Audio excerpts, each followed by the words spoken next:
Hello YouTube, Alan back with another question and answers response video. So last time got some really good questions. Let's hope now you guys supplying the questions can keep it up this time. So who do we have? Okay, next up we have Electric Adventures, and he has 3 questions, but there's also a slight add-on. He says Darren's questions are really good, and expanding on his number 3, when are you going to put up some shelves? Obviously referring to what Darren asked about, the gaming throne, shall we say. As I said to him, kind of watch this space, but yes, something has got to be done because it is kind of getting a little out of hand. So yeah, something will be done. Not too sure in the short term where all this stuff is going to live, but there will be shelves eventually.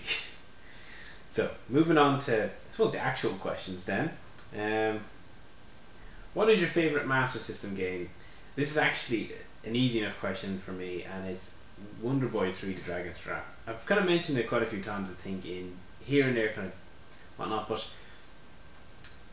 it was one of those games that I got when I was younger, so I have nostalgic, memories about, and but beyond that, it's actually just a really well constructed game, graphically, and it's nice. There's not that much flickering. All the sprites are well defined, and it's quite appealing and inventive.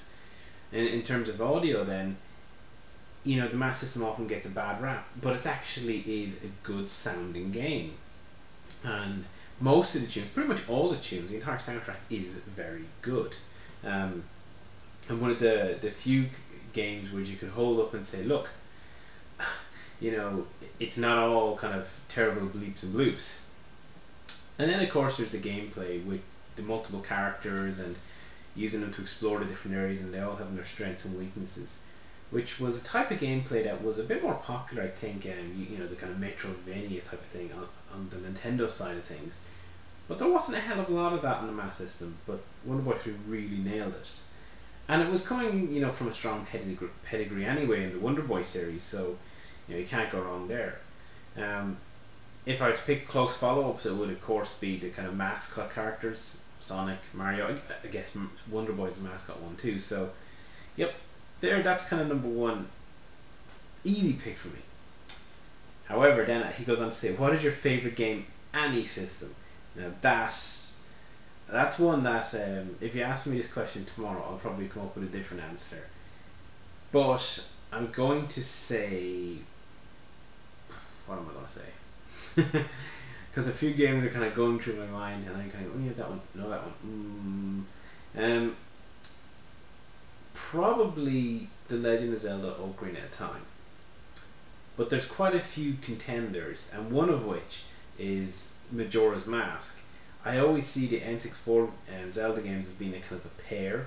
They both offer unique experiences built upon a very similar game engine and just complement each other so well. I've played Zelda several times, most recently the 3DS version. Having not played it then for a while, I'm playing it on 3DS in portable. It reminded me just how good the title was. There's other games, things like GoldenEye, I played a lot and thought, well, geez, I played so much GoldenEye, surely must that be it? Or even like Sonic on the Master System, I played that probably more than any other game. Must that be it? But no, I think just the quality of the gameplay experience in Zelda on the N64, and the fact it actually lived up to its hype. I mean, it was one of those games that got built up and built up and built up in the press beforehand. And usually when that happens, at best, it achieves, about, what you were expecting. But Zelda actually met it and went beyond it, and I think that is pretty damn rare. So for today, I'll say Zelda, and tomorrow I'll probably say something else. Okay, and then the final question is, how long has it taken to get your Master System collection to where it is today? I'd say about 2 years. I don't have the exact... I mean, I had some games, about 20 odd games, maybe a little less, when I was younger, and I kept them all. So I kind of had a starting point, not like some people who sold off everything and had to kind of start from scratch. But I didn't really have much opportunity to pick up bits here and there. I tried to, but not really. A couple of loose cards, and that's not really collection material, at least for the Master System, where you can pick up complete stuff much easier. So it was probably about 2 years ago when I remember getting a bundle, and I kind of reignited that spark, and I think I got a couple of bundles, and you realize you make huge inroads into the collection in a kind of a short space of time. And I said, you know what, let's go after this set. It's actually achievable. There's great games, and it's affordable, and of course it was my first proper system. So yeah, and it came together. You kind of move through the milestones fairly fast, I found. But now that it's the last year or so, it's kind of been slowing down because there's just less titles and they get pricey. Having to hit some of the rare ones, just can't ramp them up as much. But if you were to exclude those, you could kind of build a fairly sizable set, I'd say, in a short while.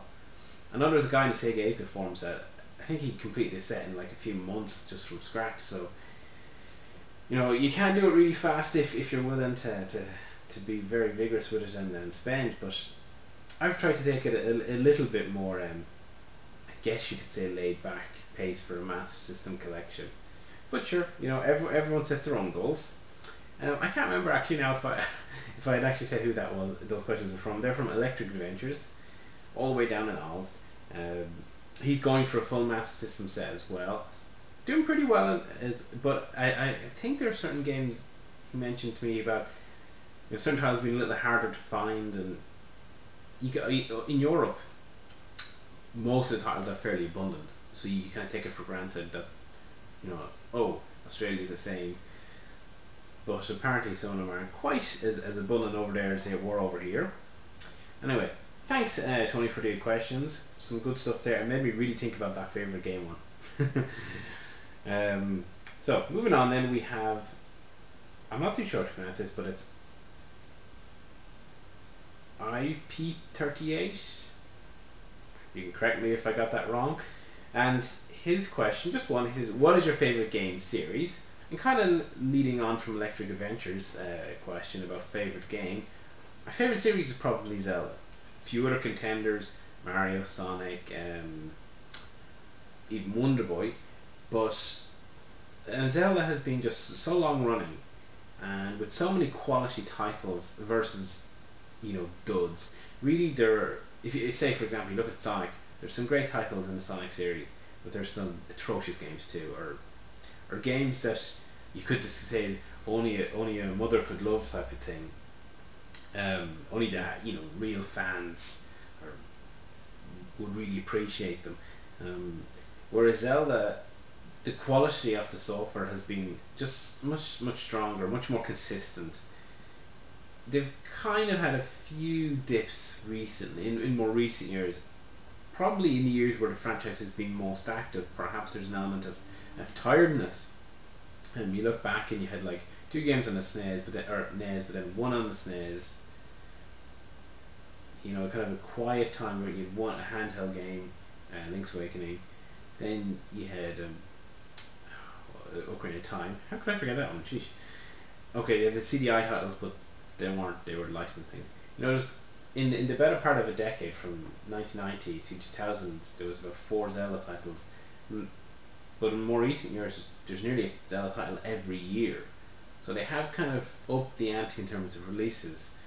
Despite that, though, despite the few kind of ones I'm not so keen on, like the DS ones, they're just so much fun, and I look forward to playing a Zelda game, probably unlike any other game. Sadly, I look forward to it so much that I try and make sure that I'm kind of, I suppose, in the right mood to experience it at its optimum. I want to make sure I have time that I can sit down and really play the game and get into it, and not, play for half an hour for 1 week and then not play it again for 3 more weeks, which happens all the time with me these days. And as such, I haven't got to play Skyward Sword at all yet. I've seen the intro and that's it. So really, I mean, it's going to be probably this Christmas before I even get a chance, and even then I've got nearly no holidays, so that's what happens when you go to America twice in a year. You end up with no holidays to play Zelda. So anyway, thanks for the question. I get it might that one kind of came to my mind after actually Electric Adventures. Kind of said, yeah, it has to be the Zelda one. So moving on, then we have who is it? It's Blue Tonic 78, and he's well, the first question, I'll read it out, but there's a little bit of background. He says, now that Shay Given has retired from international duty, do you think that Giovanni Trapattoni should consider you as a replacement after your successful double-winning debut at YouTube FC? Short answer is yes.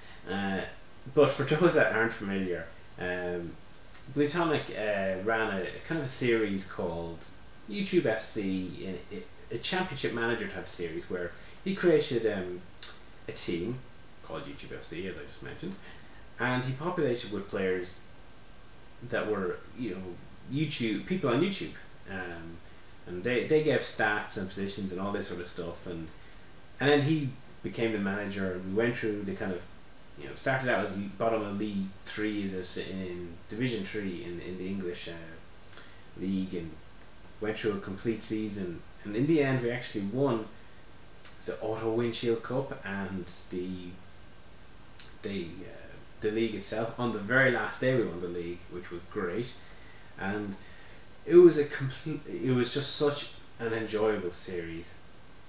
It sounds, I'm sure it won't appeal to everyone, and it's obviously a dry type of content because it's all statistical, and Championship Manager is just text based. It's basically a text game, like it's a text adventure game in another form in many ways.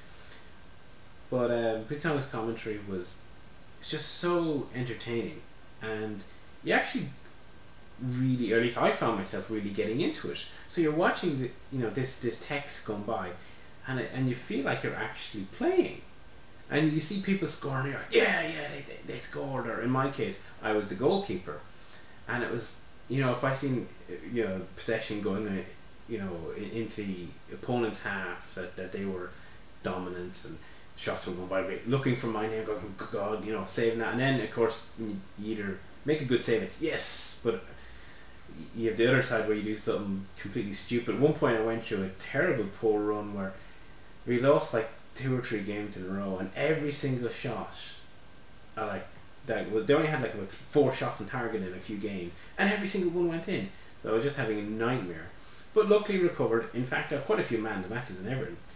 I think Giovanni should have been sitting out and watching that. I mean, 7 man of matches, it just does not lie. I was performing.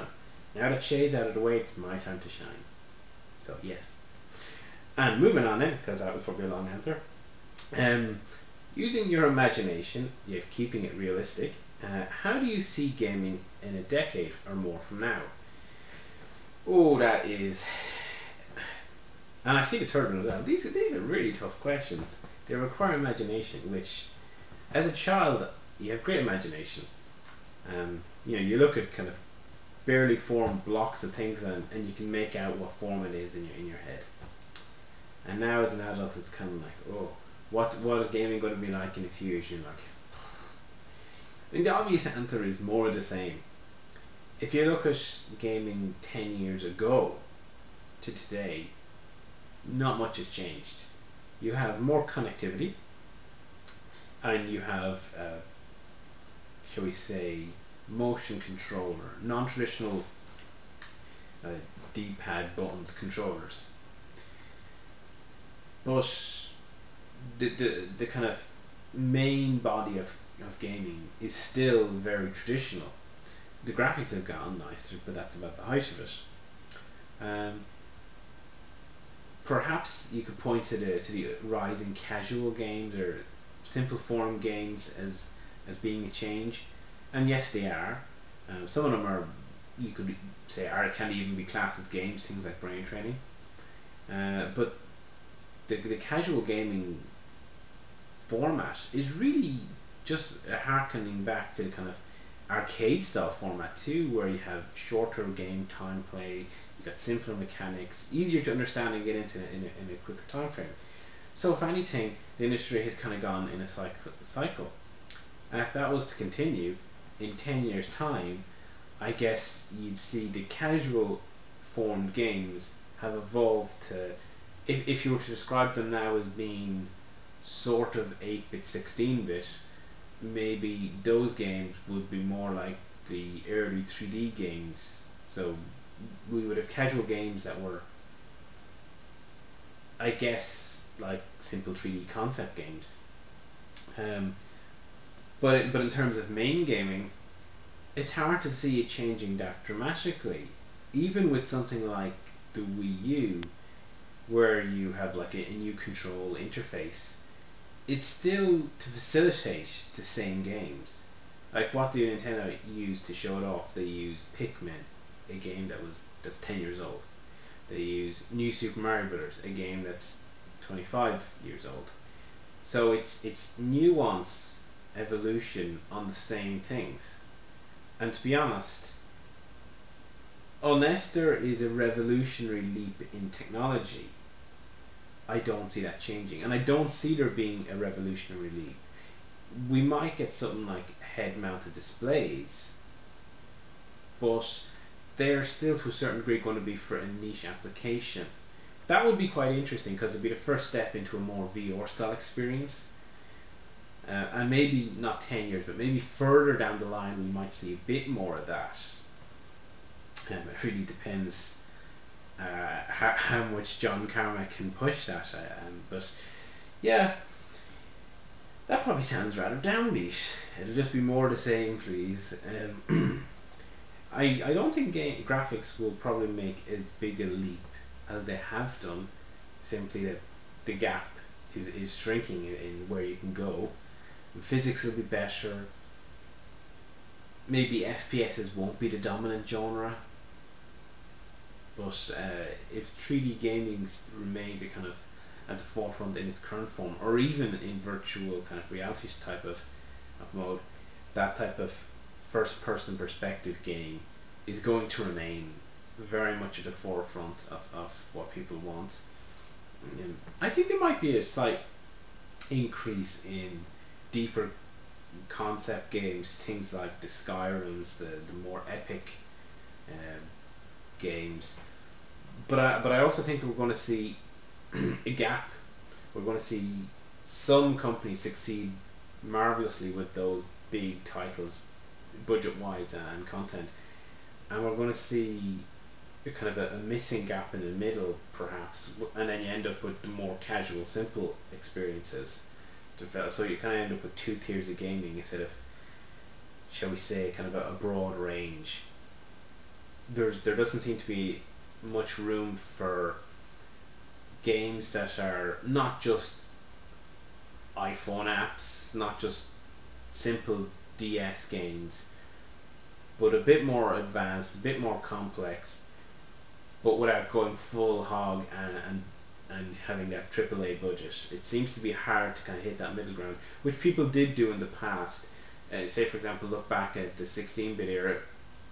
You have your Square titles, you have your Nintendo titles, and then you have some really, really, really cheap lower end titles. But in the middle, there was lots of variable, kind of content. Some good, some not so good. Some that was clearly done by smaller teams and bigger teams, even through to the 32. But it's kind of waning off, and I think that will continue.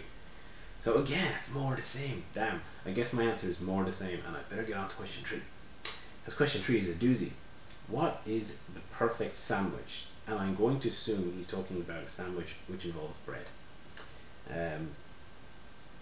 I have no clue. I'm not much of a sandwich person, to be honest. So I guess we'll say turkey and ham and stuffing, because I had that yesterday. Well, not in sandwich form, but that seems like a nice combination. So yeah, let me see. Yes, that's the last question there. I was reading again, kind of scrolled on me, and I was thinking, what? There's more questions? That'd tell you. So anyway, thanks Botanic for those questions. That second one in particular, God, I really have to think about that. And it's certainly going to be interesting in the unlikely event I end up doing YouTube channel, things for like 10 years time. Looking back on it and seeing, was I right? I know I'll be right because I'm just, just like that. So let me see. Oh, will we squeeze in another? 1, 2, 3. Yeah, we'll try and squeeze in one more set of questions, or this might make the video quite long. So I'm going to see if I can find someone who's asked less questions than 3. So if you feel I'm skipping over you, it's not intentional, and I will go back. Okay, actually, these are 3, but they're kind of 3 shorter ones. So these questions are from Retro Gamer Mickey, and he asks, where would your dream holiday be? My dream holiday is actually in Las Vegas. See previous video, not just for that, but just it's a great place. It's very touristy, but that's a blessing in my opinion, because you can pretty much do anything you want. Like what's not to like? Oh yeah, the 43 degrees temperature. That can be a little draining, but other than that. Number 2, what's the most embarrassing thing that's ever happened to you?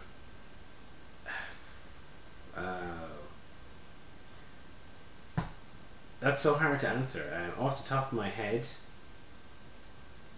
I guess my parents keep telling the story where one day I left school in the middle of school and went home. This is what I would have been like 4 or 5 or 6, or first couple of years in school. Just in the middle of the day, I just decided, I'm off, whoop, and just went home. Sounds like a good idea, a good plan to me, but my God, they keep retelling that story, and it kind of gets embarrassing. And then number 3, pot noodle or super noodle? Pot noodle, because I'm lazy. You just pour it in. In terms of taste, they're much of a muchness really. So yeah, pot noodle, because it's a lazy one to choose. So yes, thanks for those questions as well. Sorry, I probably couldn't come up with a better example for number 2. I'm sure if I think about it afterwards, I'll go, oh yeah. But yeah. And for those I skipped over, I will get you next time in part 4 of 5. So, we'll see you then.